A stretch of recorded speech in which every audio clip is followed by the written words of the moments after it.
South ఇండియాలోనే అతి తక్కువ ధరలకే నాణ్యమైన రత్నాలని అందించే ఏకైక సంస్థ 6JVR.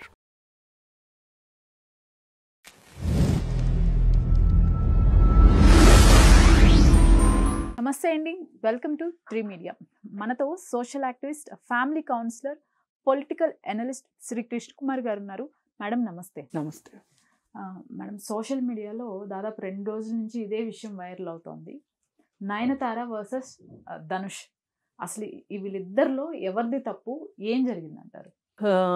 అసలు జరిగిన విషయం ఏంటంటే ఎవరికైనా నేను చెప్పక్కర్లా, తప్పెవరిదో అర్థమైపోతుంది. ఇప్పుడు నయనతార నెట్ఫ్లిక్స్లో తన లైఫ్ బయోగ్రఫీ గురించి ఒక వెబ్ సిరీస్ లాంటిది ఏదో సిరీస్ డాక్యుమెంటరీ ప్లాన్ చేసుకుంది. ఇది ఎప్పటి నుంచో జరుగుతుంది. అయితే తనకేంటి అంటే ఎప్పటి నుంచో కెరీర్ ఉంది తనకి. అయితే 9-10 సంవత్సరాల క్రితం వచ్చిన నేను రౌడీని కాదు అనే ఒక తమిళ్ మూవీ ధనుష్ ప్రొడ్యూసరు. ఇప్పుడు తను ఎవరినైతే పెళ్లి చేసుకుందో తన భర్త, అతను దానికి డైరెక్టరు. అయితే సినిమా బాగా ఆడింది. Heroine Nayanthara, Vijay Sethupathi hero. చాలా బాగా ఆడింది. అందులో ఒక పాట చాలా హిట్ అయింది ఆ పాట. అందుకని ఏం చేసింది అంటే తను తన ప్రతి సినిమాలోనూ ఈ దీంట్లో డాక్యుమెంటరీలో బెస్ట్ సీన్స్, బెస్ట్ సాంగ్స్ తోటి చేసుకుంటుంది. అలా తనకి ఇది నచ్చి తను ధనుష్ని అడిగింది, ఇట్లా కావాలి నాకు, పర్మిషన్ ఇమ్మని, అది నేను పెట్టుకుంటాను, పర్మిషన్ ఇమ్మని అడిగింది. ఎందుకంటే అతను ప్రొడ్యూసర్ కాబట్టి అతనికి రైట్స్ అన్నీ ఉంటాయి కాబట్టి. ఓకే. అయితే నాంచి నాంచి నాంచి నాంచి ఏమీ రెస్పాన్స్ ఇవ్వట్లా. ఎన్నిసార్లు ఆఫీస్ చుట్టూ తిరిగినా రెస్పాన్స్ ఇవ్వాల. ఇవ్వకపోతే అప్పుడు నయనతార ఏం చేసిందంటే అది లేట్ అయిపోతుంది అని చెప్పి షూటింగ్ జరిగేటప్పుడు సెల్ ఫోన్లో తీసుకున్న రికార్డ్ ఏదైతే ఉంటుందో దానిలో నుంచి ఒక్క 3 సెకన్లు పెట్టుకుంది. పెట్టుకుని మొన్న టీజర్ రిలీజ్ అయింది దానికి సంబంధించి. అందులో అది ఆ సీన్ కనిపించేసరికి ధనుష్ ఆవిడికి కనీసం ఫోన్ చేసి ఏంటిది అని కూడా అడక్కోకుండా 10 కోట్లు డిమాండ్ చేస్తూ తనకు నోటీస్ పంపించాడు. పంపించేసరికి ఇక తను 3 పేజీల ఉత్తరం రాసింది. ఈ 3 పేజీల ఉత్తరంలో ఏముంది అంటే, నేను ఎన్నోసార్లు నిన్ను రీచ్ అవ్వడానికి ట్రై చేశాను, పర్మిషన్ కోసం అడిగాను, నీ దగ్గర నుంచి రెస్పాన్స్ లేదు.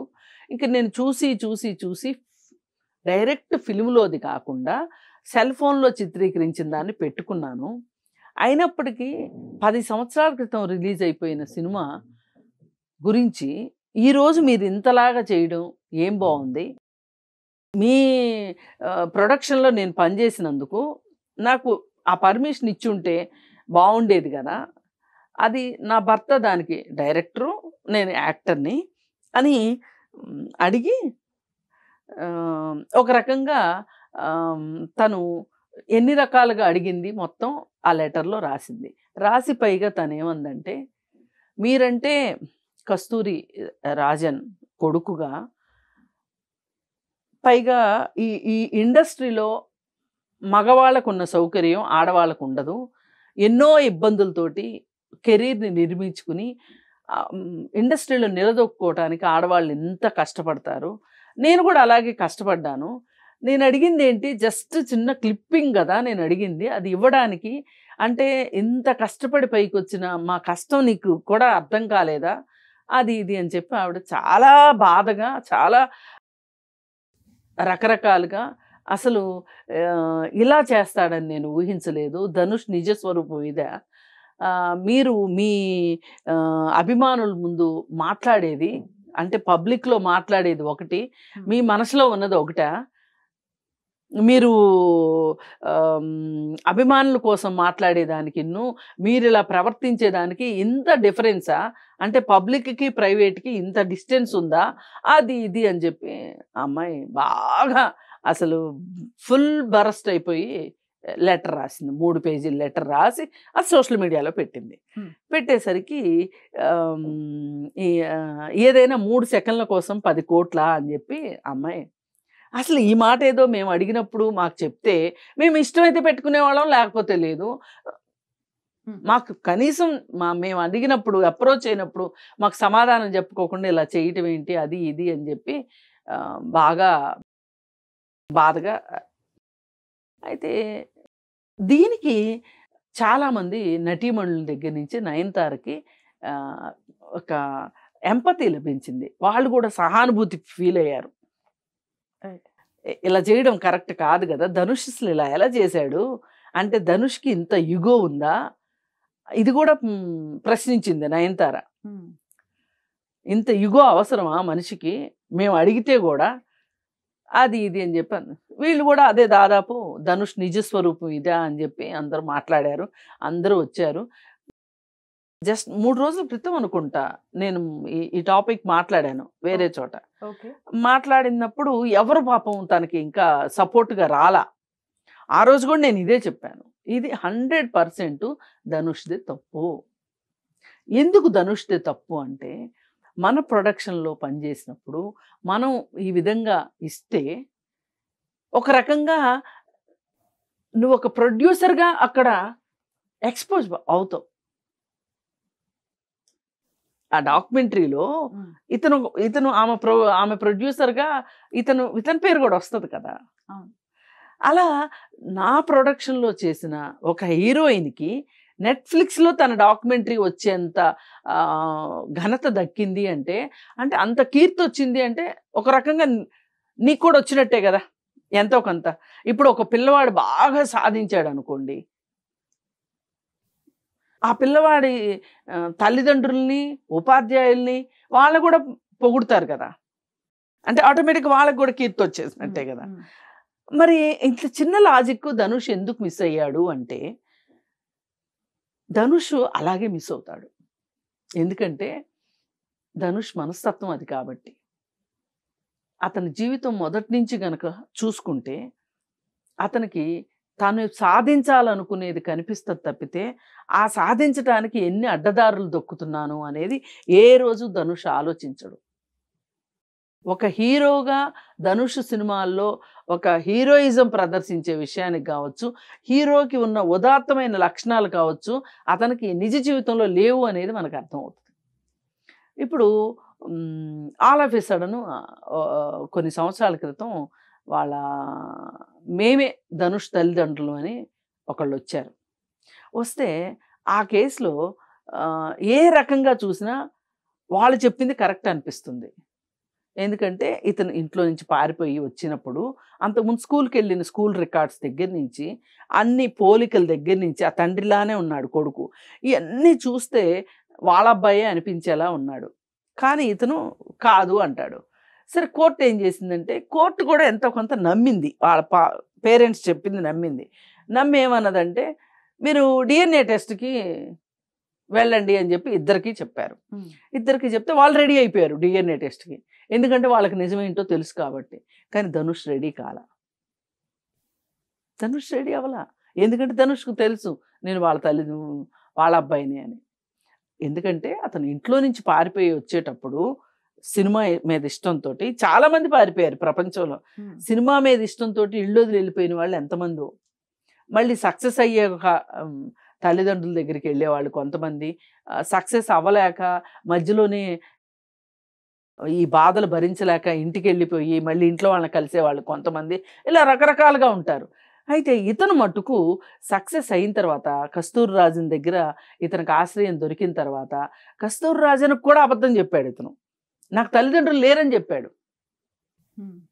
కానీ తన తల్లిదండ్రులు తెలుసు, ఎందుకంటే తనకు ఊహ తెలిసాకే ఇంట్లోంచి బయటకు వచ్చాడు కాబట్టి తన గతం తనకు తెలుసు, కానీ తెలియనట్టు యాక్షన్ చేశాడు. మరి ఈ విషయంలో ఇంకా వాళ్ళే అలసిపోయి వదిలేశారో లేకపోతే ఏమన్నా బయట సెటిల్మెంట్ చేసుకున్నారో మనకు తెలియదు. కానీ ఆ రోజు నేను నా ఒరిజినల్ తల్లిదండ్రులు వాళ్ళే, నేను సినిమా కెరీర్ కోసం వచ్చాను అని ఒక్క ముక్క చెప్తే తప్పేముంది? ఎవరికైనా సరే అందరూ డైమండ్ స్పూన్లు గోల్డ్ స్పూన్లు పెట్టుకుని పుట్టరు. సాధారణంగా అతి సాధారణంగా పేదరికంలో పుట్టి కూడా సాధించే వాళ్ళు ఉంటారు. కానీ అక్కడ తనకి తన తల్లిదండ్రుల మీద ప్రేమ, కన్నారు కదా, కొంతకాలమైనా పెంచారు కదా, వాళ్ళ మీద అతనికి మమకారమే లేదు, బాధ్యత లేదు. అతను రుణం తీర్చుకునే మనస్తత్వం, అంటే దీన్ని ఏమంటామంటే రుణం తీర్చుకోవటం అనేది ఒక విశ్వాసంగా ఉండటము అనేది అతనికి లేదు. అయితే అతను ఎంతసేపటికి ఏంటంటే కస్తూరి రాజన్ తోటి కొడుకుగా చలామణి అయితే అతనికి అవకాశాలు వస్తాయి, అతను పలానా వాళ్ళ అబ్బాయి అంటేనే అతనికి ఒక గుర్తింపు ఉంటుంది అనే ఉద్దేశంతో ఆ తర్వాత రజనీకాంత్ కూతుర్ని పెళ్లి చేసుకున్నాడు, సౌందర్యని. సౌందర్యని పెళ్లి చేసుకుని కూడా సౌందర్య కూడా ఇద్దరు మ్యూచువల్ డివోర్స్ తీసుకున్నారు. ఇప్పుడు ఇద్దరు వ్యక్తులు కలిసి ఉంటున్నారు అంటే ప్రేమ ఉంటుంది, కోపం ఉంటుంది, అడ్జస్ట్మెంట్స్ ఉంటాయి, త్యాగాలు ఉంటాయి, భరించటం ఉంటుంది, అన్నీ ఉంటాయి. కానీ ఎక్కడో అతను తను ఏదైనా చెయ్యాలి అనుకునే దగ్గర తను తన స్వార్థమే చూసుకుంటాడు అనేది అతని మనస్తత్వం క్లియర్ కట్గా మనకి అర్థమవుతుంది. అందుకే తల్లిదండ్రుల్ని వదిలిపెట్టేసుకున్నాడు, ఇటు భార్య దగ్గర విశ్వాసపాత్రుడుగా ఉండలేకపోయాడు, ఒక నమ్మకాన్ని కలిగించలేకపోయాడు రిలేషన్షిప్లో. అందుకే వాళ్ళు డివోర్స్ కూడా తీసుకున్నారు. ఇప్పుడు ఈ నయనతార విషయంలో ఏది ఏమైనా తన దగ్గర పనిచేసింది, నా ప్రొడక్షన్లో పనిచేసింది అంటే చాలామంది పెద్ద పెద్ద ప్రొడ్యూసర్స్ ఏం చెప్పుకుంటారు, ఫస్ట్ నా దగ్గరే ఆ హీరోయిన్ పని, ఫస్ట్ అవకాశం నేనే ఇచ్చాను, ఛాన్స్ ఇచ్చాను, మా హౌస్లో నుంచే బయటికి వెళ్ళింది, ఇట్లాంటివి చెప్తూ ఉంటారు. అసలు నువ్వు కూడా నా ప్రొడక్షన్లో నేను నయనతారకి అవకాశం ఇచ్చానని చెప్పుకునే ఒక మంచి అవకాశాన్ని పోగొట్టుకున్నావు నువ్వు. ఇవాళ అందరి దృష్టిలో నువ్వు ఒక పెద్ద స్వార్థపరుడిగా తేలావు. కాకపోతే కనీసం ఎప్పటికైనా నీ గురించి వాస్తవాలు ప్రపంచానికి తెలిసినాయి, ముసుగులన్నీ తొలగిపోయినాయి. ఎవరైనా నమ్మకాలు ఉంటే ఆ నమ్మకాలు కూడా పటాపంచలైపోయినాయి. ఇది ఒక రకంగా అతను మనస్తత్వాన్ని అద్దం పడుతుంది. అతని మనస్తత్వమే సరిగా లేదు అంటే అతని మ్యానుఫ్యాక్చరింగ్లోనే ఏదో సంథింగ్ రాంగ్. అందుకే ఇలా అతను ఒక నిర్ణయం తీసుకోవటానికి 2 సంవత్సరాలు అసలు ఇవ్వదలుచుకోలేదు, ముందే చెప్పేయచ్చు కదా. సో నా దగ్గరికి ఒక అవసరంలో వచ్చారు అంటే అడిగించుకుందాం అడిగించుకుందాం అడిగించుకుందాం. ఈ మనస్తత్వం, ఈ నాంచే ధోరణి ఏదైతే ఉందో, ఇలా ఉన్నవాళ్ళు వాళ్ళు సుఖంగా ఉండరు, వాళ్ళ పక్కన ఉన్నవాళ్ళు కూడా సుఖంగా ఉండరు. ఇప్పుడు ఈ మొత్తం స్టోరీ ప్రపంచానికి తెలిసిపోయింది. అంటే ధనుష్ ఇప్పుడు మనం మామూలుగా అతను తల్లిదండ్రుల విషయం వచ్చినప్పుడు పెద్ద మాట్లాడుకోలే, సౌందర్య విషయం వచ్చినప్పుడు మాట్లాడుకోలే, ఇప్పుడు మాట్లాడుకుంటున్నాం చూడండి. ఎప్పుడు కూడా మనము మన వ్యక్తిత్వంతో మనకు శత్రువులు లేకుండా చేసుకోవాలి, అంతేగాని శత్రువులు తయారు చేసుకునేటట్లు ఉండకూడదు. ఈ విషయంలో ఇప్పటికైనా ధనుష్ గుణపాఠం నేర్చుకుంటాడని, అలాగే ఇలాంటి పరిస్థితుల్లోకి ఎవరన్నా వెళ్తే కూడా కాస్త తెలివిగా కాస్త సంయమనంతో ఆలోచించి మంచి నిర్ణయం తీసుకోవాలని కోరుకుంటున్నాను.